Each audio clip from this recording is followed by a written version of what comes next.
this is Jerry. So today I wanted to give a lesson on Isis, and the reason why I wanted to give this lesson today was basically I saw something on social media and it kind of disturbed me, and I just wanted to lay the facts down. So basically, what I saw was this woman who basically was talking about her initiation into the Illuminati or one of those masonry cults. And she basically said in order to be initiated, she had to pray to the demon Isis. That just let me know, that just gave me a red flag that a lot of the podcasts that we're seeing, a lot of the things that are being circulated on the internet, a lot of people are not going to do their research, they're not going to read books, and they're not going to understand any spirituality content or context. And so today I just wanted to lay down the facts and let you guys know about the Great Mother, Isis, and I wanted to start off with a quote because I think it really embodies who she is, and I think if you guys get anything out of this, I think this quote will definitely basically show everything that Isis is, and hopefully it makes you more curious into knowing who she is or going on your spiritual path, getting to know Isis.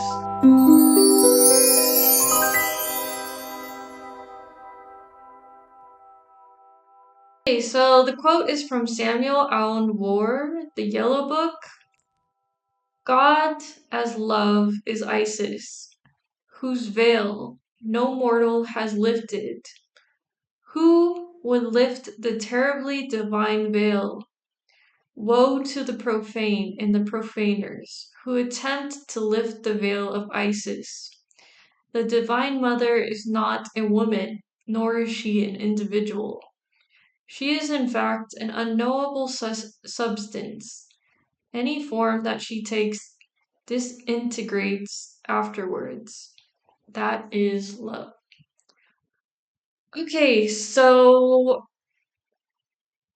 we can see that people, scholars, people that are into spirituality all know her as the Divine Mother, and she is. And this goes back centuries and centuries ago, where they started to demonize the woman because they knew how powerful we are as women. And if you're on planet Earth, if you are on this Mother Earth, then you know that from the beginning of time, the first creatures on this earth were women. The one that reverberates and resonates with Mother Earth are women because they have mitochondria, which basically gives energy to everyone and everything on this earth. And the male does not have this, it can only be inherited by a woman. So, going back to how the woman was demonized, it goes back to Adam and Eve, it goes to Mary Magdalene, it goes to Medusa, it goes to Lilith, it goes to so many different ancient figures and goddesses. And what do all of these women have in common?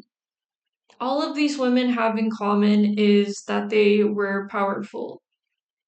And their counterparts, whether it was Devi, whether it was Kali, whether it was Medusa, there was no male comparison. There is no one that is above her.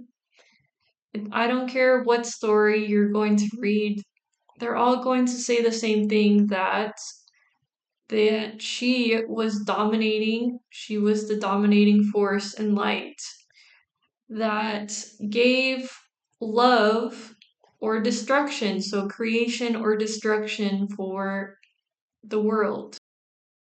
The Isis or the Aset story with Osiris. This is the very beginning of time, or the very beginning of the Atlantean time, which you could say was where we were all a global civilization, we were all connected, and the center of this global civilization wasn't necessarily Egypt.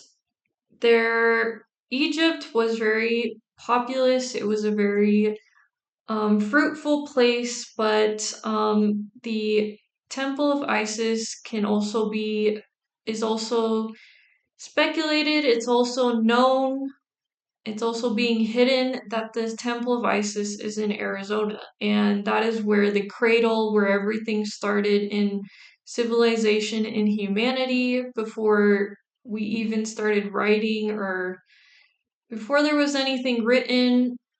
That is where everything. Okay, so the Isis and the Osiris story, just to give a little background. I'm not going to say the whole story here because there's a lot of really great renditions and narratives and animations that go into this, but Isis and Osiris were husband and wife, brother and sister, and Isis's love for Osiris was beyond imaginable, and a lot of people want to paint it as just a love story, and yes, her love was very powerful, but it also goes back to how powerful and how domineering the woman was. She was at the top of every seat, every kingdom. Even though we look at Egyptian history today and they always want to paint the woman as someone beside the emperor, the pharaoh, but it's actually the opposite. She was always the one that was seated above. And so when their brother Set, after quarreling and with Osiris trying to take the kingdom, he cut him up, he killed him, and he cut him up into 13 pieces. 13 is the mother number. 13 is the feminine number. It is a highly divine number, but as we see in this world today, 13 can be seen as basically a bad luck number when in reality it is not. So he cut him up into 13 pieces. She scavenged through the whole world to find all the different parts of him, but she could not find the 13th part of him, which is his reproductive part. And so, through her magic that was given, that through her magic and through her basically through the wisdom of Thoth or Jehuti, she was able to put him together and she was able to bear a child. So we can already see how powerful Isis really is, and it has been stated that women have this power to reproduce without the male sperm. And there are some historical facts about this, and like I told you guys in the beginning, women were the only creatures, only beings on this earth, so how did they reproduce without the male? Well, they were able to do it through parthenogenesis. And we can also see that continuing today in some animals. But this is what she did. She was able to birth a child in the essence of herself in Osiris. And basically, their son was able to take on Set and reestablish the kingdom. Okay, so when we go into Isis, there is a lot of symbolism. I'm not going to go into all the symbolism because I think we'll be here for a very long time, but I wanted to talk about the key pieces of Isis, so her headpiece is basically, it looks like a reflection, it kind of looks like a mirror, it kind of looks like the moon, and this orb like piece basically gives reverence to say that she was the moon. Not the current moon that we're looking at right now, but the Venus moon that used to be in Earth's orbit. And this is what the woman is all about. Okay, she is the silver, she is the moon, she is the moon energy, she is the passive energy that receives, and the male is the sun energy, and he is the one that does the action and is active. So, this is what she represents, and there are a lot of pictures of her as well with ears of corn. And corn was very sacred, and from the beginning of time, there was always corn. But what is corn? Corn is basically carbon, and we are also carbon. So you could say that we are made of the same molecules, the same DNA as corn. And corn is always symbolized as harvest, fertility, and that is what she usually wears as well. She is decorated with the sun, moon, and stars. So that just means that she is nature personified. She is Mother Earth. She is all of nature personified for the humans. Um, at times we will see her with the cypress branches. So the cypress branches signifies that she is mourning her husband, and in some cultures, the cypress branches continue the grievance of a past loved one. Okay, the last thing I want to talk about was the gold. So, anytime we see gold ornaments, it is basically meaning that she receives her energy from the sun. So, even though she is representative of the moon, a lot or all of her energy comes in from solar energy. So, she receives and she is able to reign upon Earth through the solar energy. And again, if we look at a lot of cultures, gold is given reverence to because it does represent the sun, it does represent prosperity, it does represent abundance, and so on. But if we go back to the Mayan cultures, gold was so abundant that they just used it for everything, and they didn't really see it as precious because it was such an everyday thing. But the more humans that are on the earth, the more gold appears on the earth, and you can just tell how holy and sacred this material, this substance really is. Okay, so another symbolism is her wings. So, especially when we're looking at images of her trying to find Osiris, and almost on every carving on Egypt, you will see her with her wings, and that is just representative of her aura, of her energy. And the Roman Church tries to replicate this by having, the men with holy halos and angels with holy halos, but not necessarily these men were exactly holy. You could just, maybe some of them, I'm not really sure, I haven't gone into basically into all of them, how holy they really were, but basically just showing that people, whenever they perceived them walking around, that Isis was very holy and her energy was very magnetic and her aura was beyond breathtaking, beyond illuminating. So that is the symbolism. Okay, so Isis is the Great Mother, and the Great Mother is behind the veil. Not all can go and see her because if you are profane, if you are degenerate, if you are doing things that you should not be doing, she can see it all, and you are not allowed in her presence whatsoever. And Isis is basically the representation of the creator.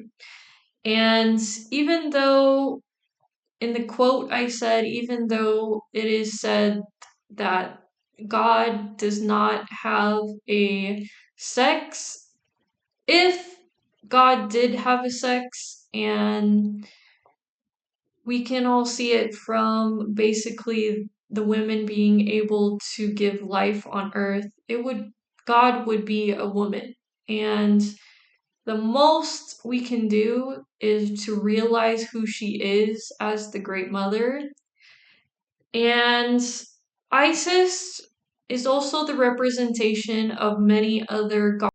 So why do we have a pantheon of gods? And why are all of these gods given human-like abilities and godlike abilities?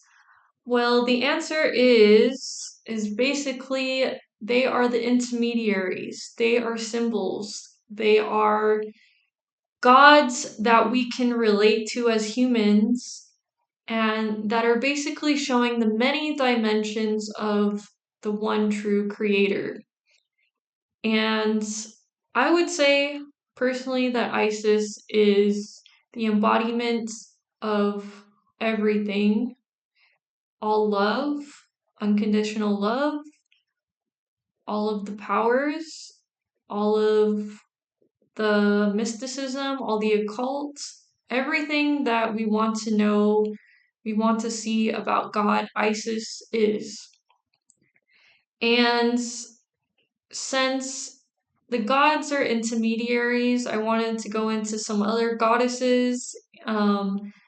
Devi is the Hindu or the Vedic mother goddess, and most likely Devi's equivalent is Isis. And that goes into Kali. Kali is another form of Devi, and she is also about creation and destruction. And we go into Hecate, which is more about witchcraft, and we go into Bast, which is about fertility.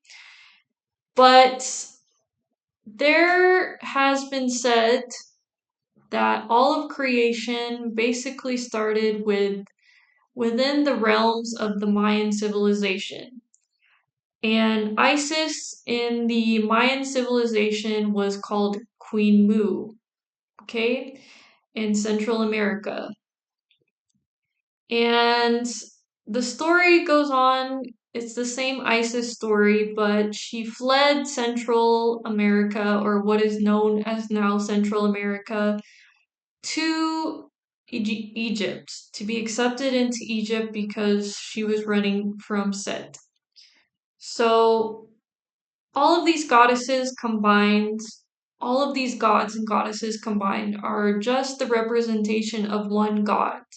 And in order for our human minds to wrap around who is God, we need the symbolism, we need these stories, we need these myths to basically show us who is God, because it is so mystifying, it is so beyond our comprehension that we need to know who they are on this basis. And I just wanted to say, so for all the girls that are watching this, all the girls that are watching this video, I highly recommend listening to a mantra that deals with Devi or Kali. And if you want to go into the Tibetan audio or videos, there's also the Queen or the Green Tara or the White Tara. And basically, when you're listening to these goddess mantras, the goddess in you will be evoked. And whatever you're asking for, whatever you need help with, whatever needs to be relieved within yourself, it will come so fast if you are willing and you are open. And all of these goddesses, no matter where they are on the planet, whether it's the volcano goddess in Hawaii, whether it's the goddess of Oshun, it's wherever they are, it is all the same god. It is all the same goddess. And she represents herself in many different ways. And if you're open to talking to her, you will receive an answer. You will receive an answer so fast if you are willing and open, because through Christianity, which is basically patriarchy clothed in white dresses, we can see that it has taken us away from our power. And yeah, if you're open to that sacredness, if you're willing to open yourself up to the Great Mother, she is ready to embrace you. Okay, guys, so I wanted to wrap it up with some occult information. If you're not into this, then I wouldn't stick around, because I'm going to give information that majority of the population doesn't really know about, doesn't really care about in this moment, but most likely is going to be revealed. So the divine feminine is rising up. The divine feminine is the creator God, is the creator ruler, and we need to be given back our position on this earth in order for the earth to be in balance. And that is what is happening now. As a lot of you guys are probably watching this, you're going through ascension symptoms, you're realizing new things, you're clearing your mind and your body and your soul. And you can just feel this big shift is happening regardless of the darkness and the purging that is happening. You can feel that we are going to become a totally new species very soon. And yeah, we need to continue to bring our greatest, bring our light to this world. And I wanted to talk about some of the weird rituals and the weird things, or the signs, basically letting us know that the divine mother is going to be put back on her throne for Mother Earth. So, first ritual, first weird Masonic sign that I wanted to let you guys know about was the Statue of Liberty. I'm not the first person to talk about this, but the Statue of Liberty, if you guys take a look at it, is actually a man. And so when we see a man wearing a dress, it goes back to Babylonian times, it goes back to homosexuality, it goes back to basically trying to castrate the male and take away his power. And if we take a closer look at the face of so-called Statue of Liberty, it is basically the face of Lucifer. And this is how we know that this is also a demonic ritual that is going on in the landmarks of America. And there are many more landmarks, demonic landmarks, including the Capitol and other important, so-called important places in the US.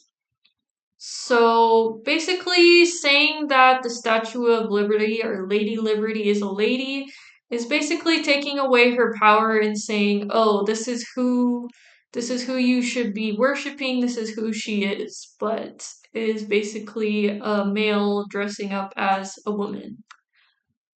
And also another concept that we hear in the Bible and that we hear get tossed around is the morning star. So, the morning star, if we look at the Bible, is said to be Jesus. And we also look in the Bible, and it also tells us that the morning star is Lucifer. So you can already tell that the Bible is just mixed up and there's a lot of contradictions in there. But the morning star is not Jesus, the morning star is not Lucifer, and it is actually the morning star of Venus.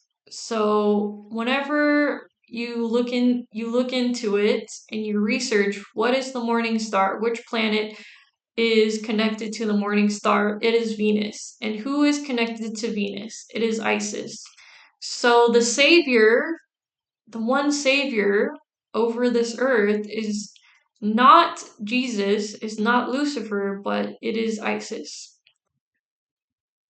Okay, and so the last thing I wanted to talk about, the last tidbit of information, is just basically a little bit of cultural forensics, basically what I've noticed in the signs that the TV gives us, because they do have to tell us what is going on through signs and symbols and movies, but a lot of us are not paying attention or we don't really know how to decode what is going on.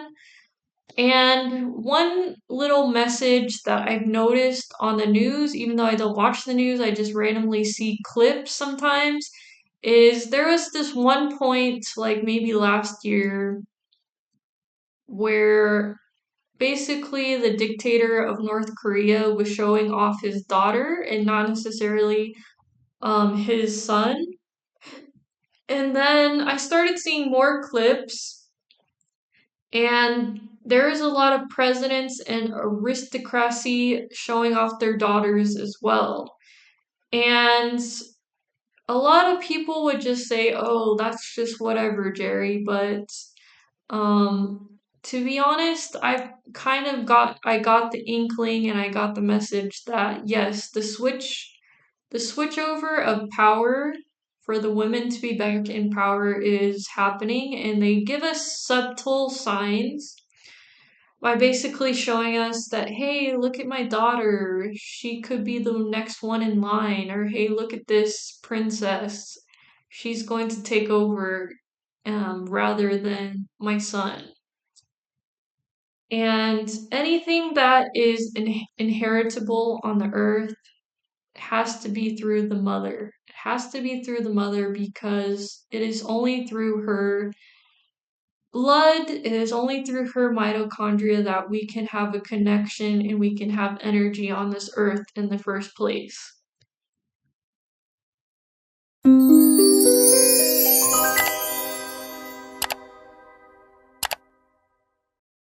So, guys, I think that is it for today. I hope you guys enjoyed this presentation, this lesson. It gave you some insights, and hopefully, it encourages you to research some more. If you guys don't know the story about Isis and Osiris, please look into it. Please watch animations, read the story from the tablets, the mythology, and try to tap into the Isis energy, especially if you're a woman, because she will talk to you very fast. Very, very fast. Alright, guys, hope you enjoyed it. Thanks so much. Bye.